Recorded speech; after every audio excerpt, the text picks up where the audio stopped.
Hey, what is up guys? Chris here with another video. I got some more PC updates for you guys. I hope you enjoy, and let's just get right to it.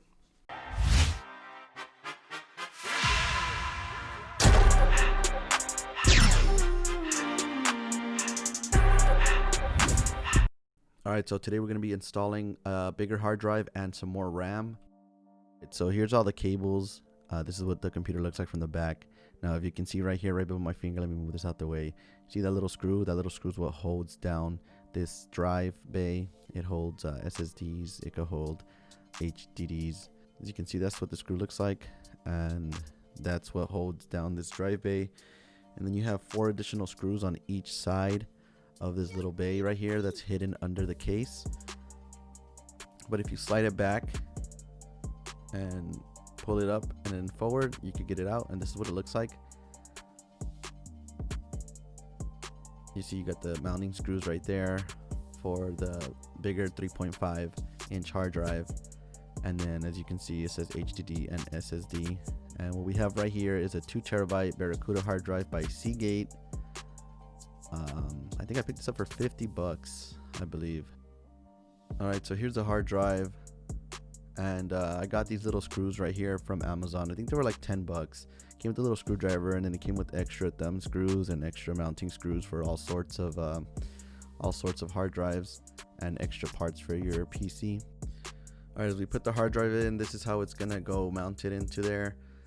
You see this screws aligned perfectly on the back side. 1, 2, 3, 4, and those are gonna go in with the little screws that I got from this Amazon kit. And if you're wondering if the direction of the hard drive matters, no, it doesn't. I read up on it. It really doesn't matter because they have theirs mounted on the top of this little hard drive in the pictures. So you could do it top ways, you could do it inside how I have it here. You could even flip it over if you want to go that route.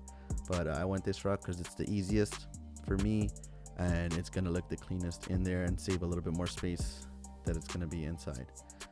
So we're just gonna put on these 4 screws, and then we're gonna put everything back to how it was inside the bottom compartment of the PC.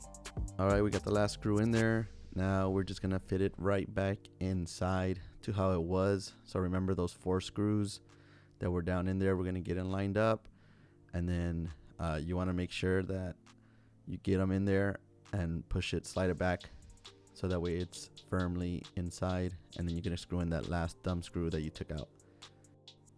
Alright, this is the thumb screw I was telling you guys about, and then now that we got it in, the last thing we're gonna do is connect our power supply to the hard drive so it could power it up, and then we need a SATA cable. So here's how it looks once everything is completed. You can see it tucked in there nicely, and then those are the 2 ports. The right one is the power one, and the left one is the SATA connector that's gonna go from the hard drive to the motherboard.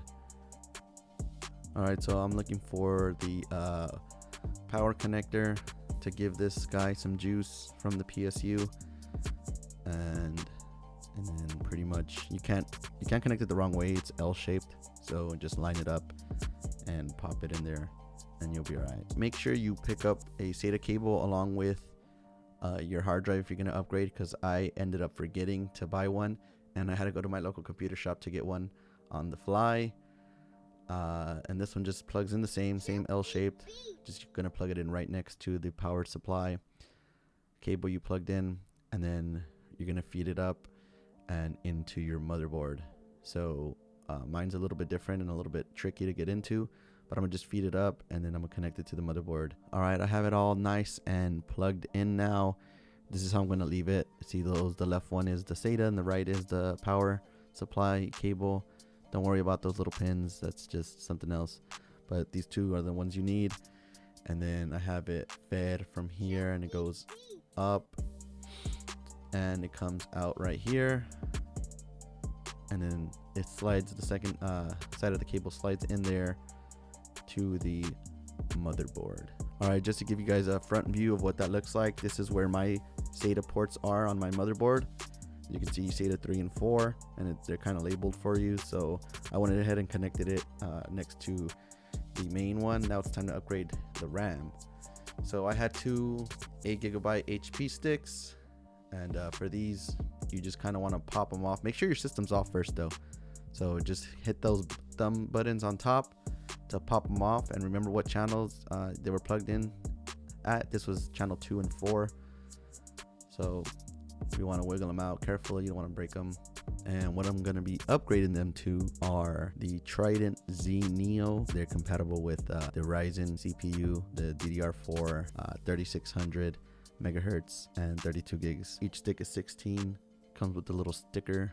Alright guys, so when you put your RAM sticks in, you want to make sure you put them the right way. Trust me, I struggled with this on my first PC builds. I did not know that the teeth went a certain way, and they do. There's not exactly in the middle, so you want to make sure that the teeth right here, you can see I'm trying to like gauge it, that the teeth line up with the actual DIMM slots on your motherboard.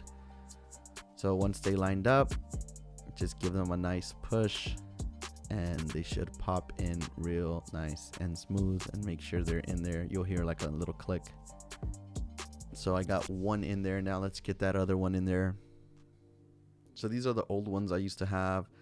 They were 2 HP DDR4 RAM sticks. They were 8 gigabytes each, so 16, and they were clocked at 3200. And then here I am making sure I have the right way and the teeth are lined. And same thing, just want to give it a little nice firm push.